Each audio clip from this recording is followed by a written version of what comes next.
The Moreness Show with hosts Sil and Bina is about to bring depth and value into your life.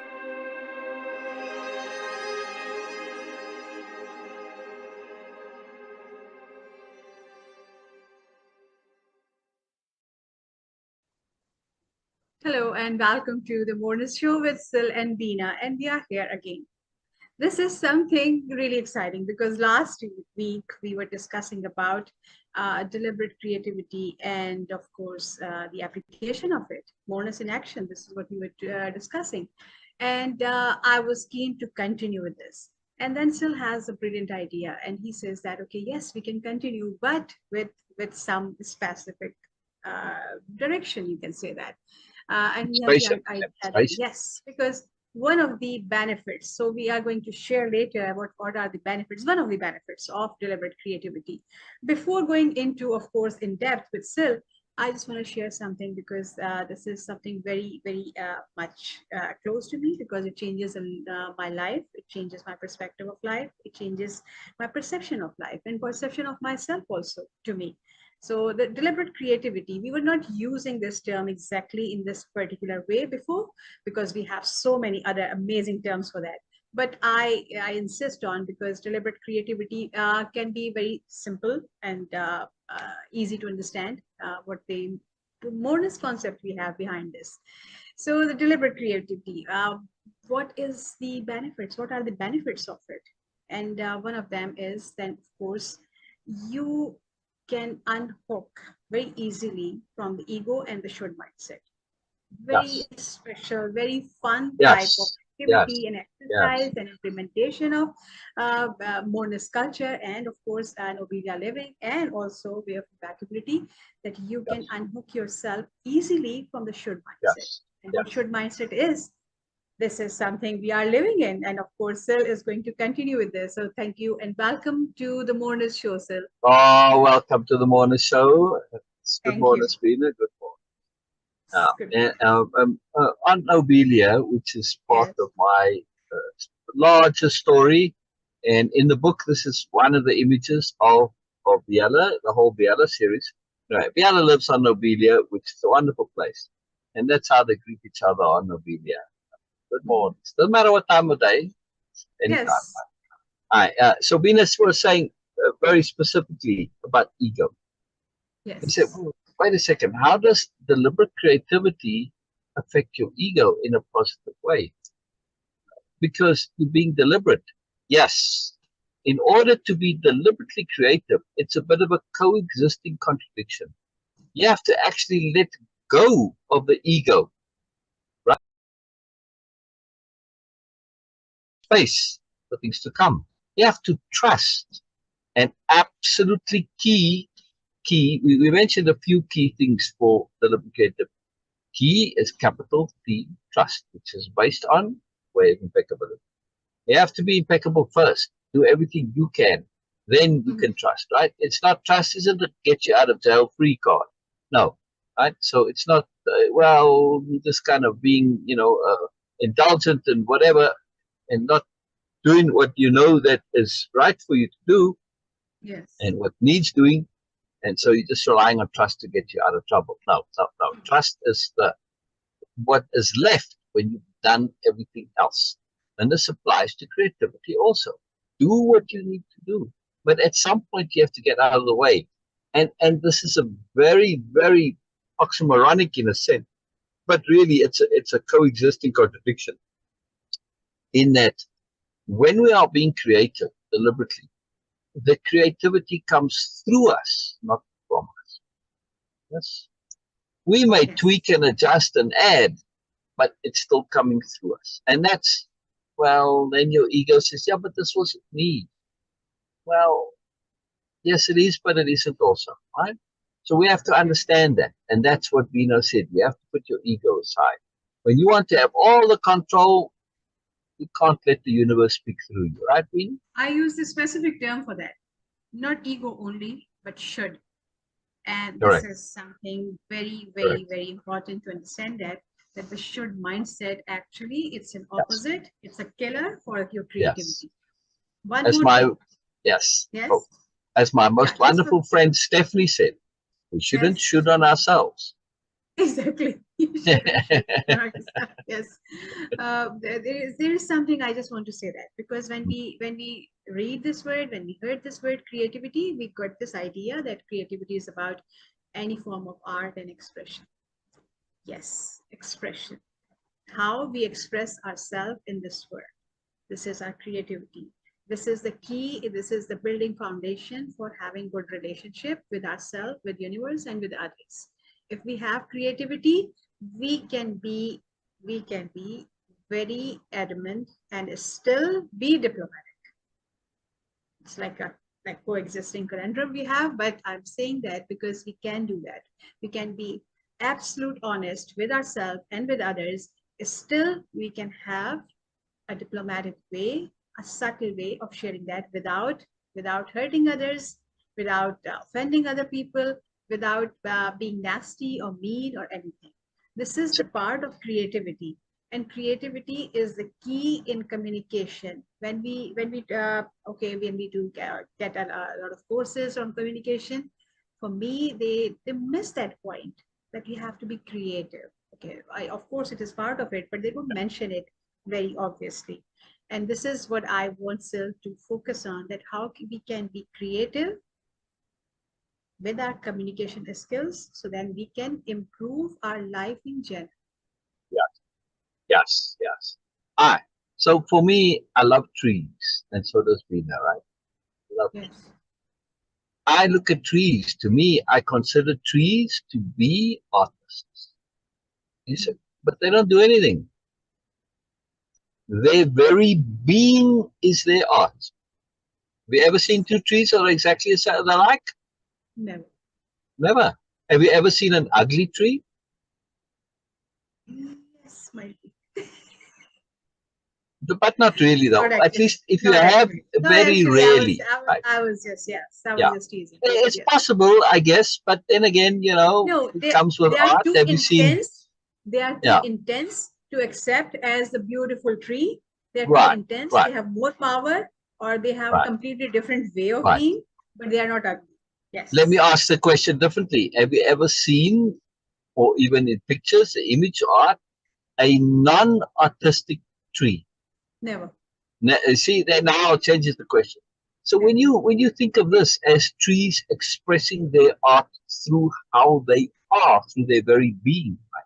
And also, of course, the trees are using the elements, the water, whatever is available to them, and they're making the best of it. Well, if we think of creativity in this way, as our being, whole different story, right? Now, who we are, how we are, this is our art. The rest is merely an expression of it, right, Dean? And it's no better or worse when it comes to art. I don't have it up right now, but when we were discussing this in the past, I brought it up for participants, right? And we were talking about the creativity, and they're like, and then I pulled up, I researched, I said, famous ugly paintings that sold for a fortune, hundreds of millions. Yes. And you see these, and you're like, no, can't be right, can't be true. Right? Yes. I mean, it's unbelievable. So, all right, now there's a lot of other things that come into buying art, but nonetheless, people are willing to pay for that, right? Yes. So, yes, you can say, yeah, but they think they're buying an investment, all status in that. Yes, fair enough. But even so, right, look at art that regularly sells, that people aren't buying for status, they're buying to put in their homes. Yes, and look at what they do have in their homes. And also you'll go like, okay, not my taste, but right. So art is entirely subjective, entirely subjective. But when it comes to our being, first we have impeccability, which is a little less subjective, right? That's it. It's either or kind of, right?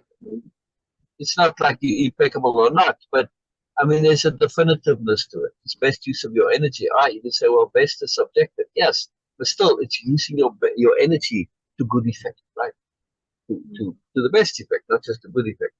So it's what benefits you, what you get value out of. Again, no, I suppose there is subjectivity to it, But still, when you're talking about impeccability, it's about your conscience. Your conscience knows very clearly when something is right according to you or not. Not right according to somebody else and their morality no, right according to you. That's what determines your impeccability. Is it right for me? Is it in attunement with the universe? Right? When you mentioned that being an art, okay, become an art. This is Yeah, something what your I being is your art. Right. yes, from nobilia people that okay, the nobles, that they become an art in themselves, not only in the visual form, Right. but also in their way of communicating, in their way of living, in their way of being, of course. And this is what Sil is sharing right now, that art and especially creativity, we need it in every aspect of our life. If we are not creative, we can still become it. It Yes. can become a Yes. like really Yeah. completely joyless job if you are cooking. But if you are creative, you can have fun in your of course cooking also. You can have fun in anything. Even your mopping and doing dishes can be creative because sometimes when you are doing things and choosing to do it differently, when you are doing things very efficiently, it's all creativity. We don't consider it Exactly. as creativity. Living is creative, or it can be. So, as part of Way of Impeccability and Moreness-Culture in particular, we are striving to live poetically, live creative, live artistically, to have it as part of our being, right? Because it just makes life more fun, makes life more joyful. Yes. Everything is art. When you look at it that way, you start, wow. And when we really get deep, deep spiritually into this, we say, we kind of are the creators of this world. Well, art, then you have to take some responsibility for your art, right? All right. Yes. Brilliant, brilliant. Uh, Yes. I want to just share screen real quick, and then we'll Yes. continue on this. Well, maybe I'll just do it after the break. We got a Okay. break coming up, but Okay. Okay. I want to share a poem, and there's a story to the poem, but I first have to set it up a little bit, and I Okay. want to just talk a bit more about Way of Impeccability and what it is. So I'm going to Yes. share screen after the break and show some of the modules so you can get an idea. Because I'm going to be talking about something that came about as a result of when Bean and I do this, we have participants and Yes. it's a life change, self change program about Yes. deliberate living. So we'll we'll Yes. we'll get into that and we'll do it after the break. Yeah. Yes, we will continue after the break. But before we go to break, I just want to again coming back to the same point, that deliberate creativity. One of the few exercises for being creative in art schools and everywhere, they say that okay, try to do something like okay, if you are doing something like regular cooking, instead just choose with minimum ingredients, like okay, with 3 ingredients only to be creative. And this constraint actually push you towards being creative. And we will continue this after a short commercial break and see you guys there. Mike Zorek, a 3-time California state champion in Greco-Roman wrestling at 114 pounds. Mike, blind since birth, was born in Hartford, Connecticut. He was a 6-time national placer, including 2 seconds, 2 thirds, and 2 fourths. He also won the Veterans Folk-Style Wrestling twice at 152 pounds. In all these tournaments, he was the only blind competitor.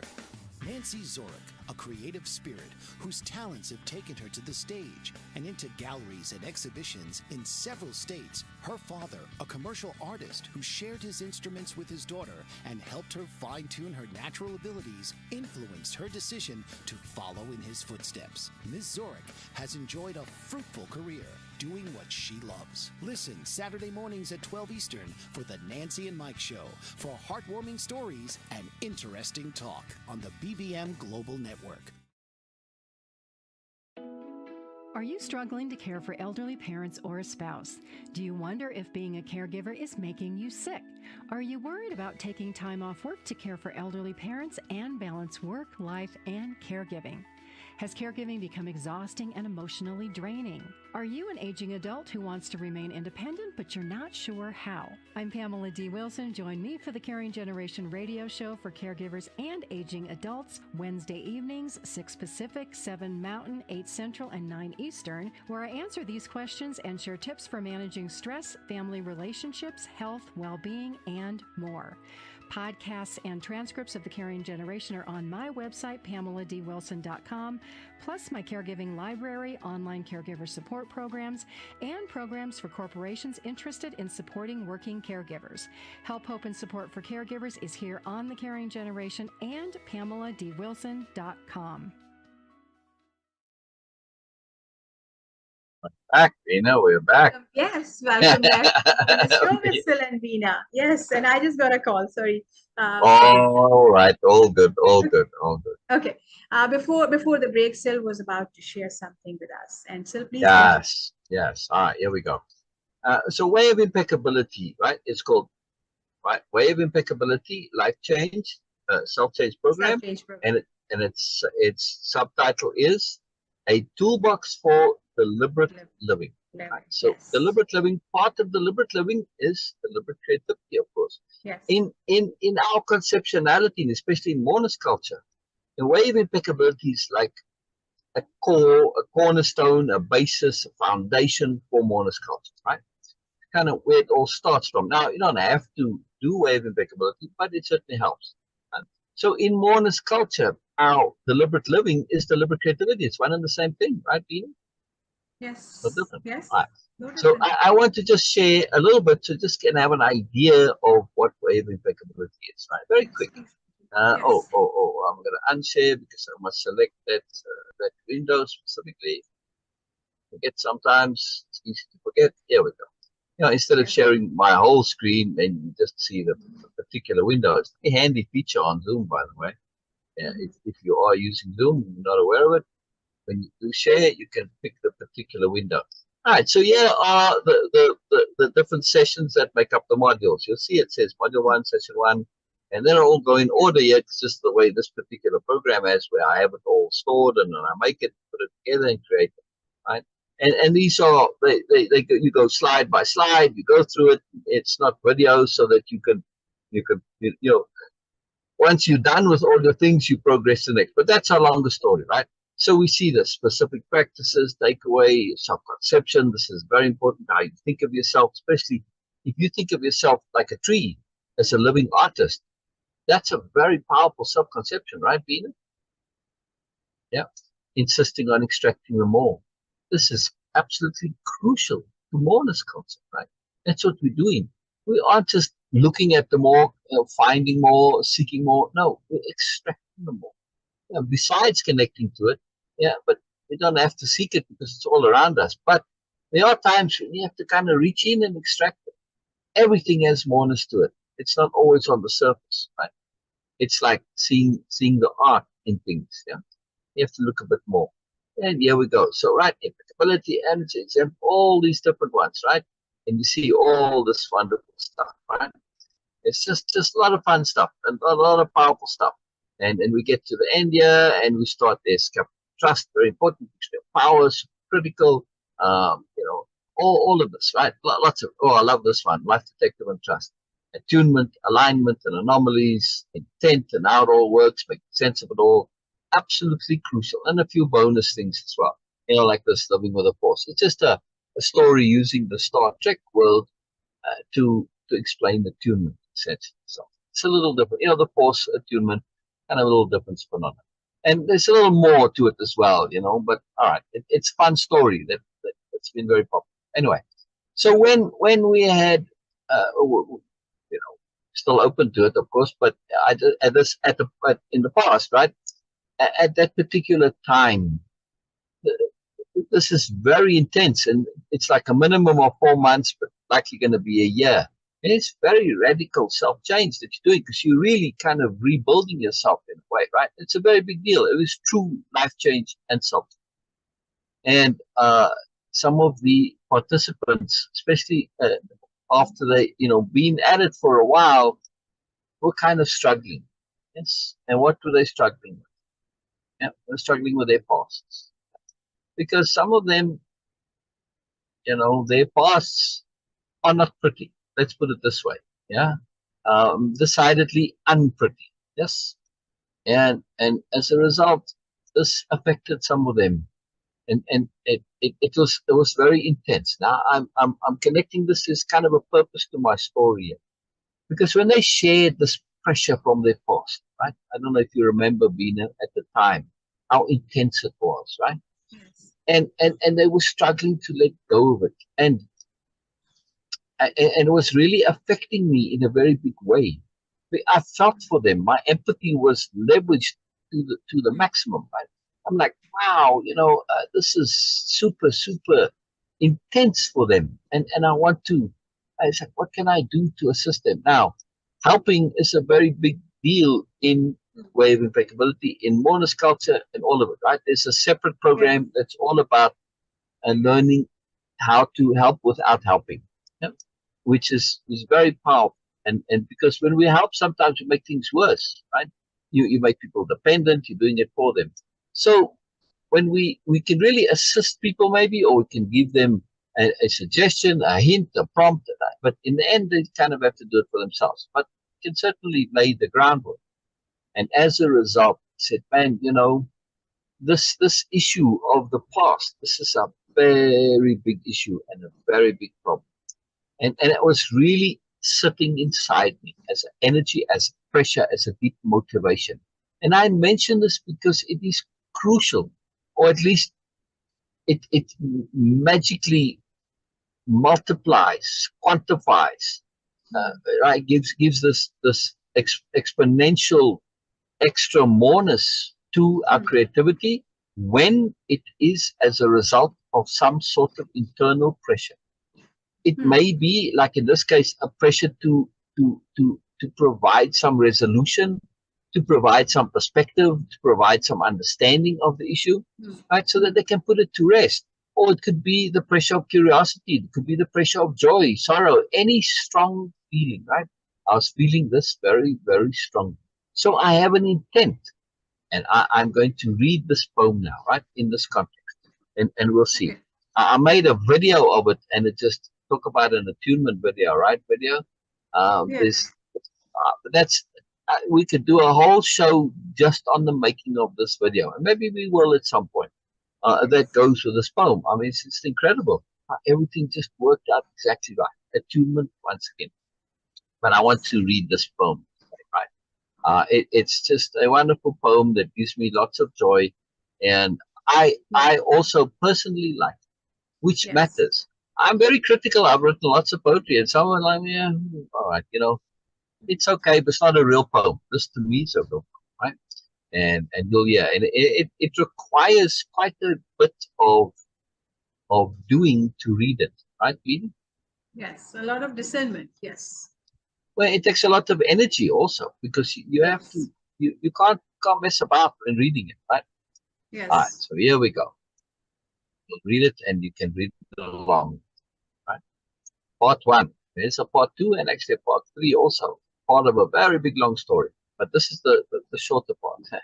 The Me of Then and Now. A poem of intent. Poem of intent. An aspirant said to Limo, I have been thinking, Limo. The aspirant looked away into the depths of self, the depths of the universe. I have been thinking about my past actions and behaviors, about those actions and behaviors which were less than desirable, about my actions which were silly, stupid, crazy. And I asked, who was it? Who did those things? Yes, who? Limo wondered. Earnestness poured from the aspirant. I cannot say, in all honesty, that it was I. The me I now know is not the me of then, is not the me who did those things. I am now different, a different person. I cannot relate to the person of then. And likewise, I can only look at those actions, those behaviors, with a kind of detachment. And I realized they were lack of awareness, or no less. Could I do the same now? No, I cannot. I could not. It is incomprehensible now. For me, anything even remotely similar, impossible. That was then. A different me in different times, a different me in different circumstances, a different me with different awareness. a different me with different perspective. I am different now, a different me. I feel differently now, think differently, understand differently. My values are still the same. I was not a bad person then. I am not a bad person now. I did foolish things. I did stupid things, even maybe horrid things. How was this possible? Lack of awareness. Also, motivations. Also, immersion. Immersion into bubbles. I had motivations then. I had goals then. False goals. Goals and motivations based on, again, lack of awareness. Goals and motivations hooked to the prevailing conventionality. Goals and motivations not really mine. A dire reminder to myself. A reminder to be true. A reminder to be true. To be true to myself alone. I, back then, got caught in bubbles of awareness. I got caught in immersions. Immersions into the moment. That was powerful. And looking back, scary. Reason and logic and sensibility went away. They went away. When? When I got too caught in a moment, too caught in a bubble. I saw only the relative logic, the logic of the near term. I saw only the immediate. I could only see the inside of the bubble. And when I disconnected from the whole, my decisions inevitably were ridiculous and futile. But they seemed sensible to me in those moments. They were disconnected decisions. Disconnected decisions are doomed decisions. The powerful lesson for me. I must maintain perspective. Always, always, I must maintain my perspective. There is almost no connection between now and then, except a memory, a reminder. A reminder I can be foolish. A reminder to pay attention. A reminder to consider everything. A reminder to act deliberately in full awareness. A reminder to be appropriate in all contexts. This is essential.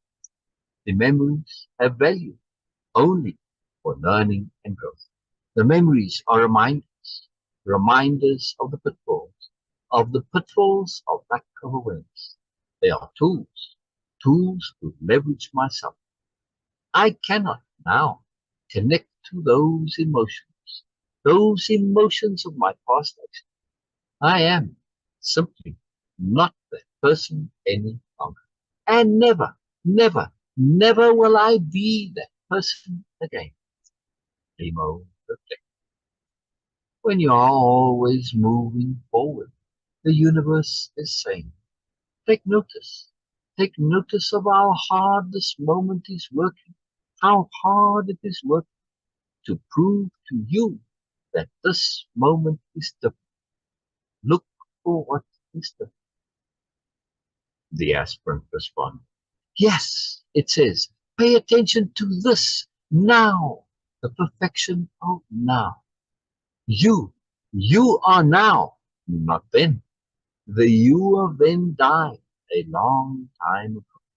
The you of now is all that matters. The you of now is all that can matter. As I reflect on the me of now, as I reflect on the different me's of then, I realize there is no continuity. This is profound. I need to update myself, update my perception of myself. I need to update. I need to update my perspective on myself. I need a conception of me makeover. I can no longer regard myself in the ways I have become habituated to. my self-image. My self-image is rooted in the past, connected to the past, and it is inaccurate, gross inaccurate. It has little semblance to the me of now.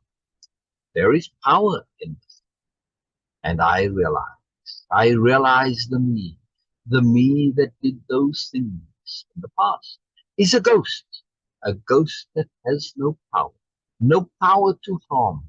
Ghosts are insubstantial by definition. Their only power lies in ideas that are empty fears. And I refuse to do that with the past, a past that is no longer relevant, with a me that does not exist, with any me that cannot ever exist again. The aspirant straightened, the aspirant's posture filled with positivity.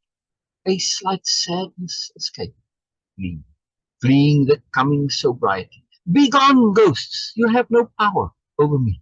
Begone, faded ghosts of past me. You have no power.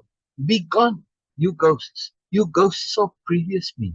You have no power. You have no power.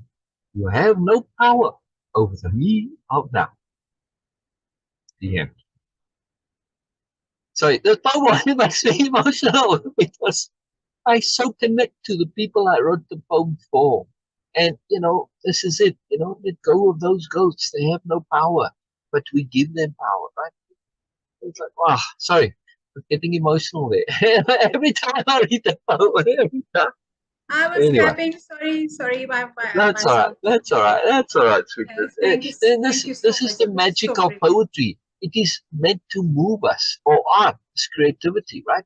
This is what makes us connect to that moreness, that ineffable, that deepness. Yeah? Oh, yes. Thank you so much, sir, for sharing this. Yeah.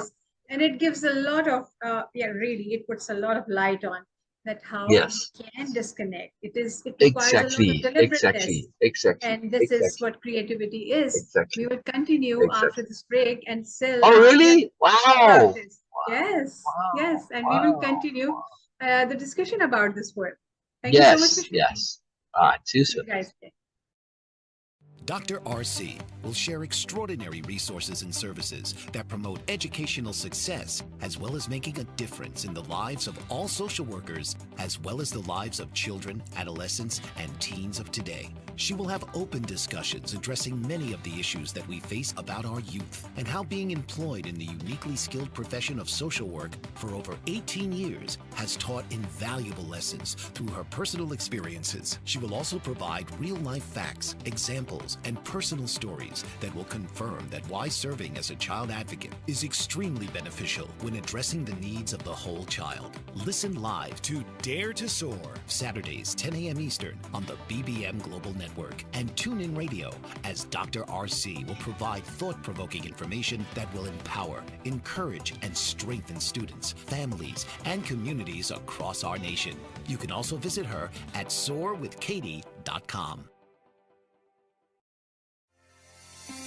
Author, radio show host, and coach John M. Hawkins reveals strategies to help gain perspective, build confidence, find clarity, achieve goals. John M. Hawkins' new book, Coached to Greatness, Unlock Your Full Potential with Limitless Growth, published by iUniverse. Hawkins reveals strategies to help readers accomplish more. He believes the book can coach them to greatness. Hawkins says that the best athletes get to the top of their sport with the help of coaches, mentors, and others.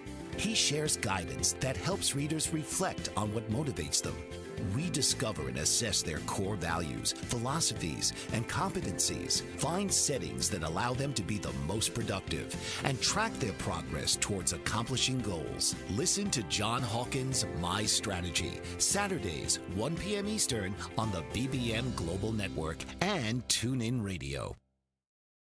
And welcome back to the Moreness Show with Sil and Veena. And before the break, Sil shared his poem about the me of now and me of then. And this was like, wow. And the power and the emotions at the end, it was like almost close to the end, saying that by gone those, you are not me anymore. You have no power over me. And this is something so profound to accept and acknowledge, Yes.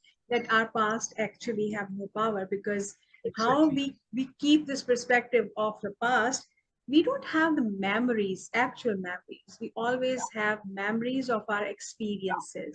We keep them because how we were experiencing those situations. The situations might not be exactly the same, because the situation could be dreadful for me, but actually in reality it was not. So this is something we have to pay attention, that the memories are just the reflection of our experience through ourselves, not the Yes. reality in itself, but we keep it as Yes. the reality that Yeah. something happened in the past was the actual truth for reality.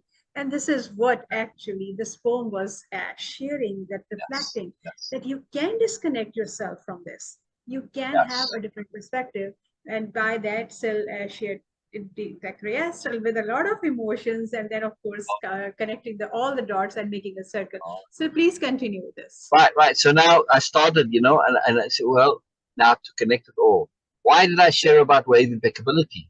Yes. Because this is crucial when it comes to change. Yes. Hmm. If we are just the same old nincompoop that we always were, well, okay, then the ghosts are still you. But there's a key line in here, right? And the key line is I am different now, right? And the Yes. difference was repeated Yes. multiple times, right? I think differently, I act differently, I am different, everything. That's crucial. And, I asked some of the participants who had particularly, you know, you know, well, negative past. Hey, what's going on in my background? Why is it flashing on me there? It's like, come on now, stop being, there we go. Anyway, and I said, could you do those things that you feel ashamed and guilty of? Could you do them now? Oh no, absolutely not. No way, it's not possible. Well, so what's your issue? To get rid of the only way to get rid of guilt and shame is to actually change. It's the only way, Yes. right?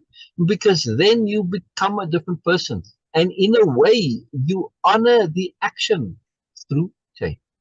Yes, it was a horrid action. It was terrible. It wasn't good. It was lousy, unpleasant, whatever, right? Yes. Maybe my light's a bit weak. I think it's because it's getting to dusk here now, so the light is the AI or the program doesn't know how to Yes. adjust the light. Yeah, so it's catching it in between. At any rate, right? They changed profoundly, and this makes Yes. all the difference. But if you think about it, you can't go back and undo whatever it is you did. That's it. Whatever you did, whatever horrible, nasty thing, and some of the participants, they they were in jail, for things that they did, right? So serious stuff, right? Serious stuff. But that doesn't mean they that person anymore. They aren't, right? And this was actually one of the participants put this up on their wall. They wrote it out in nice calligraphy. I recommended they do that so they could have this as a reminder for them. Yeah, and very powerful. But this is why wave impeccability is so important, because you need to make that effort. But I'm saying that point about the action. You can't undo the action as it is, but at least you can use your guilt and your shame to motivate you, to propel you, to leverage you to become a different person, right? That's why it's called the me of then and now, right? So that last line, right? You have Hmm. no power over the me of now. The me of now and the me of then, two distinct entities, right? Separate beings. This is absolutely critical. Now, the eagle-eyed among you, all right? Mm-hmm. I find myself, or at least I hope that I'm eagle-eyed. I try Mm-hmm. very much to be, yes, and to not just notice what's being presented to me. Like when you're watching movies, I love to watch the background. I love to watch the implications. I love to watch, where the camera is. Also, right? So the eagle-eyed would have seen this line here underneath, right? Which obviously coming next, right? An Yes. epistrophic version of the me of then and now. He said, what does epistrophic mean? Epistrophic is the deliberate use of repetition in a creative and artistic way, as in this poem. Right? Now, so like here, just the end here, Be gone, faded ghosts of past me. You have no power. Be gone. Yeah. You ghosts. You ghosts. Yeah. You have no power. You have no power. You have no power. 3 times in a row. But when you read it appropriately, it's an escalation, right? And that emotion comes into it. It's very critical. But in many of these things, like just when we go back to that part about different, right? That's a very, very long part about where the word different or differently comes into it. Yes. Where am I now? Did I scroll past it? Yeah. Oh no, here we go. Right. So could I do the same now? No, I cannot. I could not. Now I'm reading it quickly here.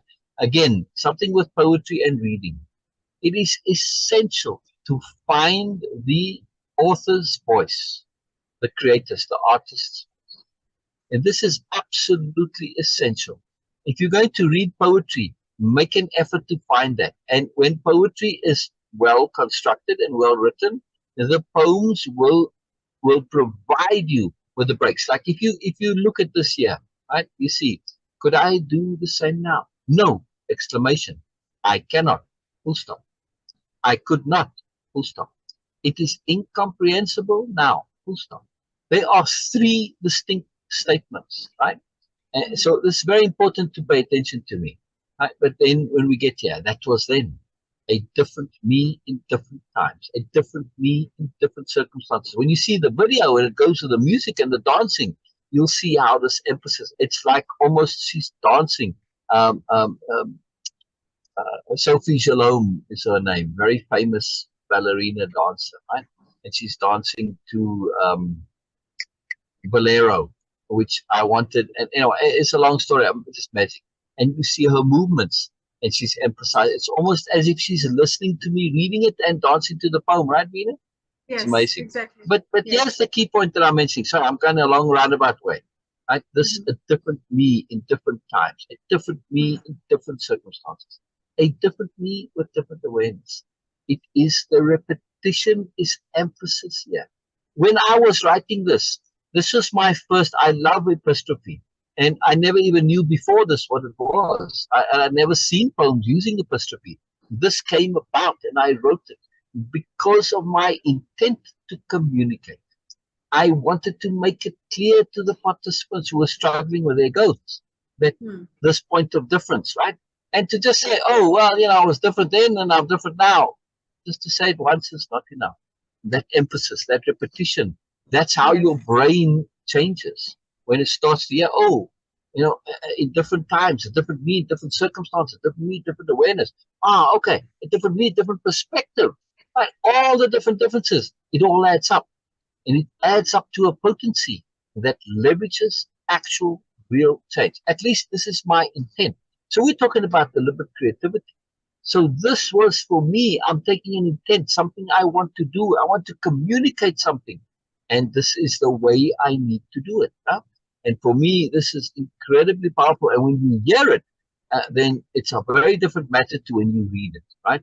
And this is the part that I think I published or posted the poem in the big face group that I have, it's like 70,000 people or something. I think it's probably 80,000 by now, anyway.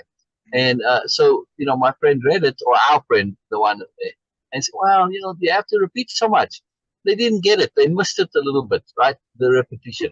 You have to hear it, because if you just read it, well, you can't just read it. Well, okay, I heard you.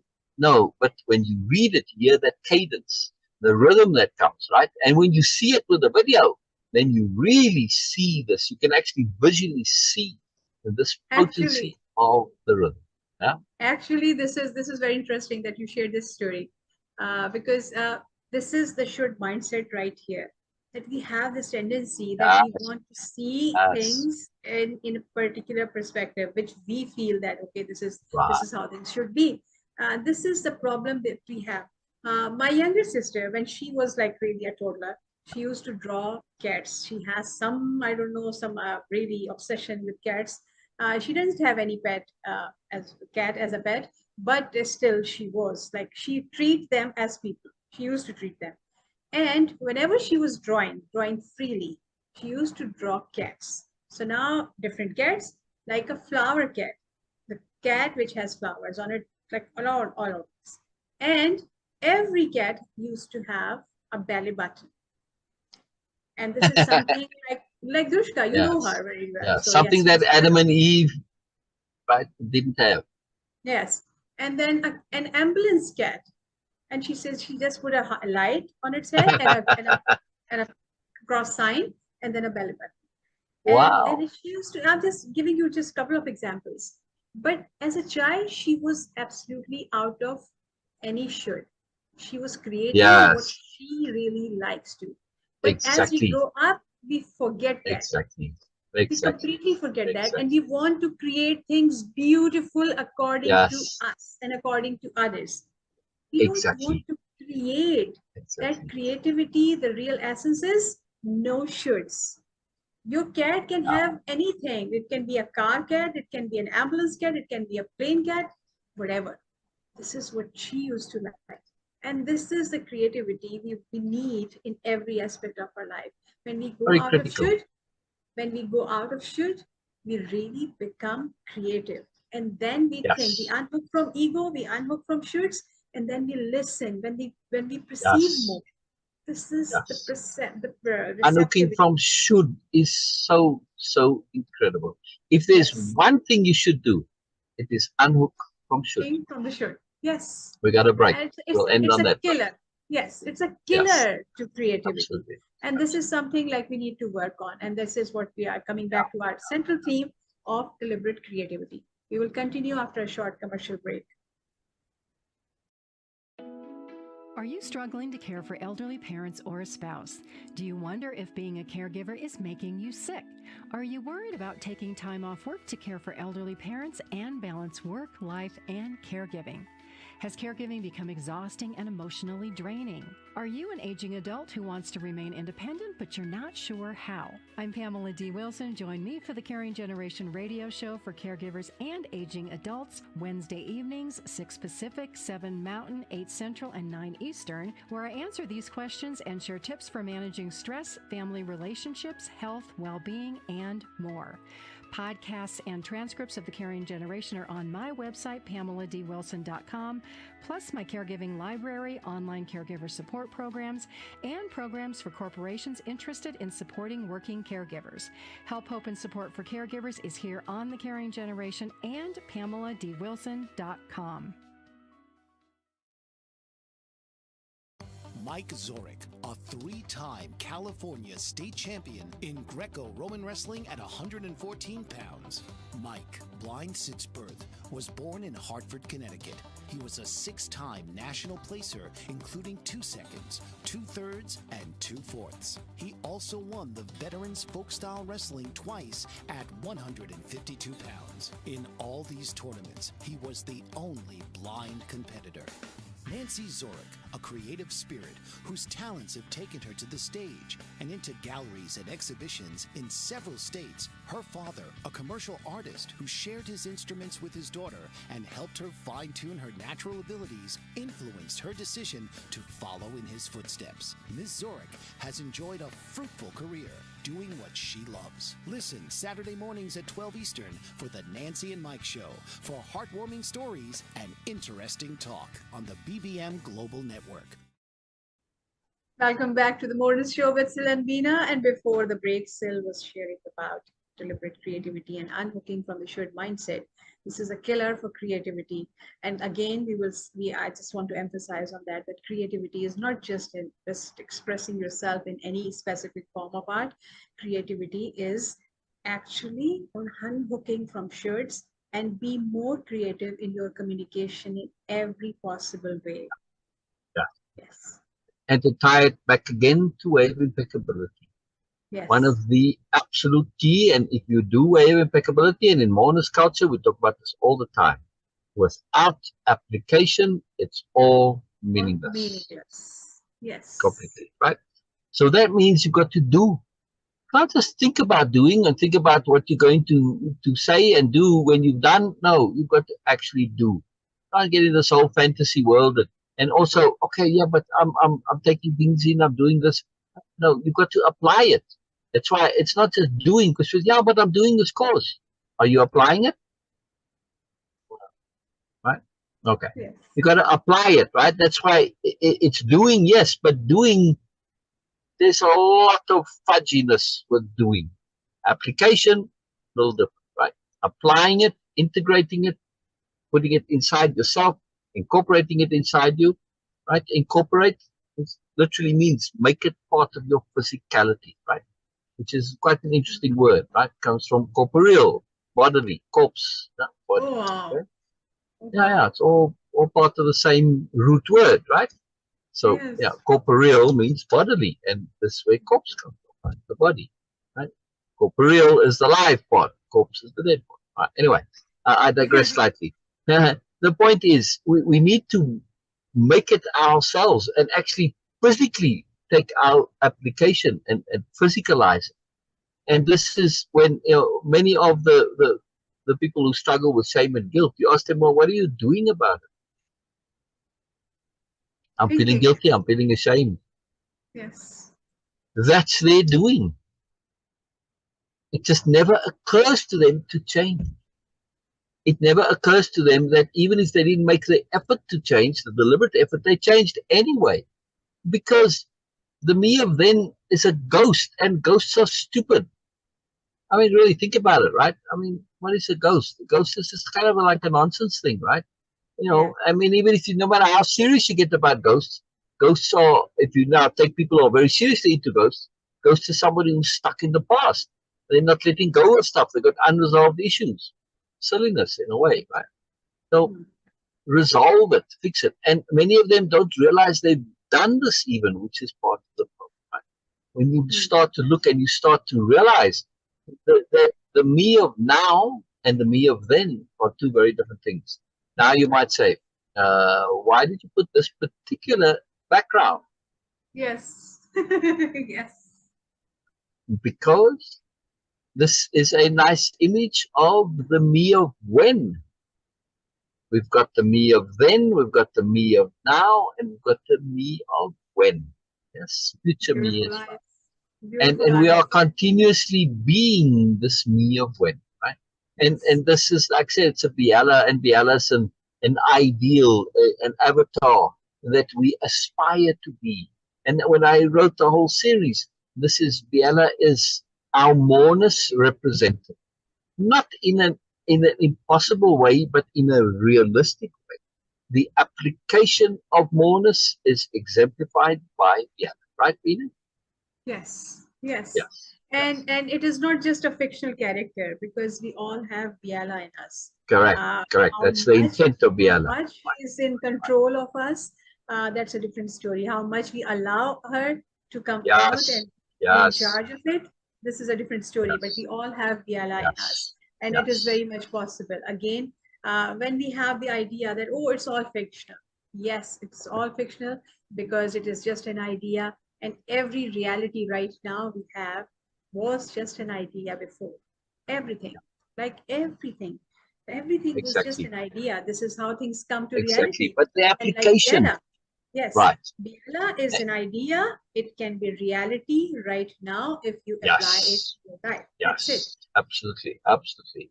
And you know, when I wrote the series, I wanted to. I've read many. Well, I've read literally a small library of books. Yeah. How many? Probably. Just want to ask. 10 to 15,000, odd to say exactly, maybe 50 to 20, but you know, somewhere 10,000 plus for sure that I know of exactly. Over the years, I kind of lost count, but when I was a young man, I used to keep count of them. You know, I used to read at least a book a day when I was at school. And some years I read 2 books a day. So, you know, anyway, so thousands of books, in other words, literally thousands of books. A small library. I mean, if you put thousands of books in your house, you know, like in the castles, the big, you know, manor, you go to the library, they all have their own library. Well, there you go, you know. So it's a lot of space. Anyway, that's the only thing. When I moved here, I had to leave my library behind. I sold all my books, and that was the only thing that I miss a little bit. But it is what it is. Anyway, the point I wanted to make is I forgot all about it now because I got digressed. No, What was I saying? This is okay. I asked you, I distracted you that when I asked you that, okay, how many books, and why I asked, No, because it's all right. we assume that if someone is Oh, sharing, yes, please continue. that's okay. Sorry. No, we assume when someone is sharing, I remember.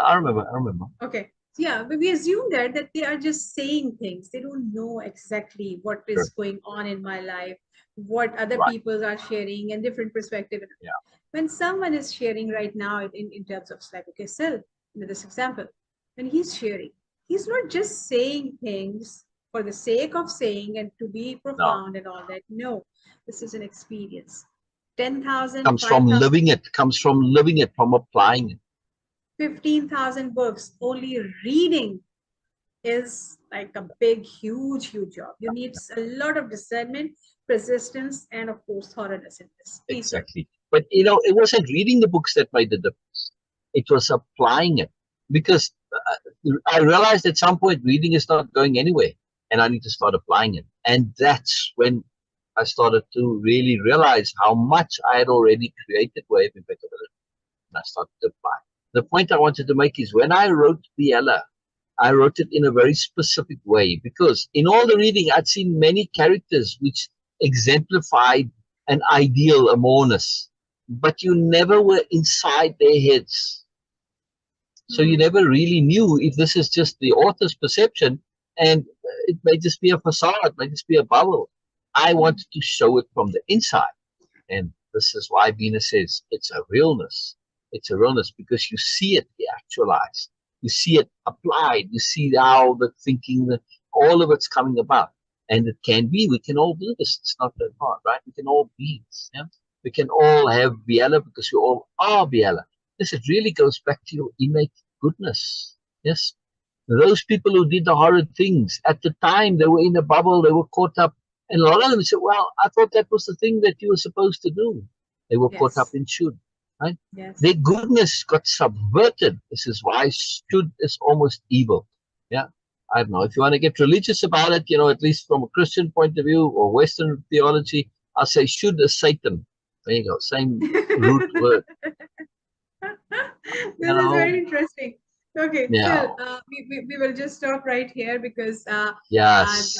We are reaching towards the end. Next week, we're going to read Bina's poems. We read 1 or 2 already, but we're going to spend the whole time reading all of Bina's wonderful poems. We will see that, okay, how about many we can get actually. Yes, but this is very interesting. But I was keen to actually just take one short, small poem and then right there apply the creativity. That, okay, how many perspective we can get out of it. And all right, perspective shifting on Bina's poems. We'll take one and we'll pull it apart. We'll do a capital R reading then. Yes, exactly. Okay. Again, we will continue with elaborate wonderful. creativity next week also, because this is so profound. This is such an interesting topic, and it can change life. I know that with application that it can change your life. Unhooking from the shirts and unhooking from the ego is the real crux of this whole conversation. We will see you guys next week. Thank you so much, sir. Bye. Go with Moreness. Go with Moreness. Behind.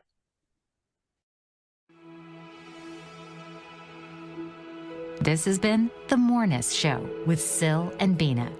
Tune in each week as they focus on bringing joy and peace of being to us all.